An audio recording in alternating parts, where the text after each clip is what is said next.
Como a Bíblia é forte nesse sentido, né? Sim. E quais assim, evidências extra-bíblicas? Você poderia citar evidências para a gente a respeito do Jesus histórico?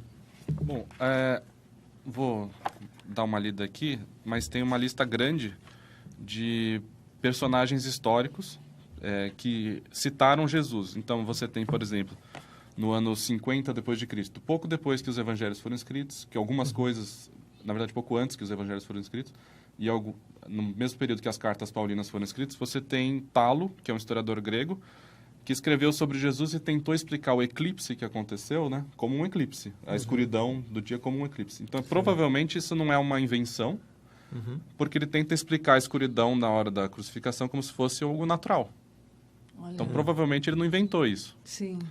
Você tem também, no ano 90 depois de Cristo, Flávio Joséfo, que é uma das fontes mais importantes que a gente tem, que ele é um historiador judeu. Então, por ele ser judeu, o fato dele citar Jesus já é algo estranho. Um judeu citar aquele que se disse o Messias, mas para o judaísmo não era. Então, existem duas citações de Joséfo sobre Jesus. Uma que é disputada, mas não inteira, porque existe uma certa alteração no que ele disse. Então, por exemplo, ele diz, nessa época havia um homem sábio chamado Jesus. Alguns manuscritos trazem, se é que ele pode ser chamado de homem.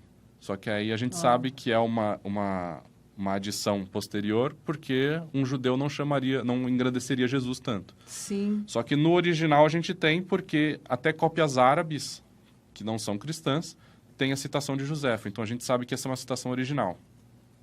E a outra citação de Joséfo fala até de Tiago, do irmão de Jesus.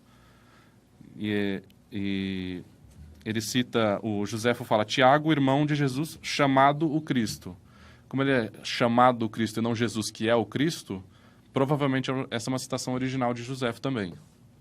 Fora isso, a gente tem Tácito, que citou Jesus, a história de Jesus.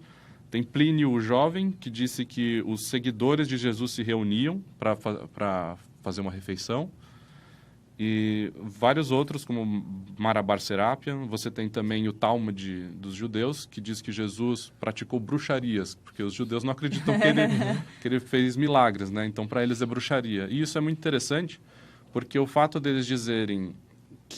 o fato de judeus, que são inimigos, por assim dizer, citarem Jesus, é um critério de historicidade que é cumprido. Verdade. Então, você tem várias outras citações. Por exemplo, além dessa, você tem Suetônio, Luciano, Celso, e o próprio Talmud judaico, Tácito, Flávio Joséfo, Talo, várias outras. Tem uma coisa muito interessante, que é do historiador Gary Habermas, que ele diz que mesmo se a gente só tivesse essas fontes extra-bíblicas, a gente teria um Jesus que cumpriu profecias do Antigo Testamento, realizou milagres, liderou discípulos e que muitos pensaram que ele era uma divindade. Uau. Então, só com as fontes extra-bíblicas, a gente tem um retrato de Jesus muito parecido com o que a gente tem nos evangelhos. Imagina se o povo lê a Bíblia, né?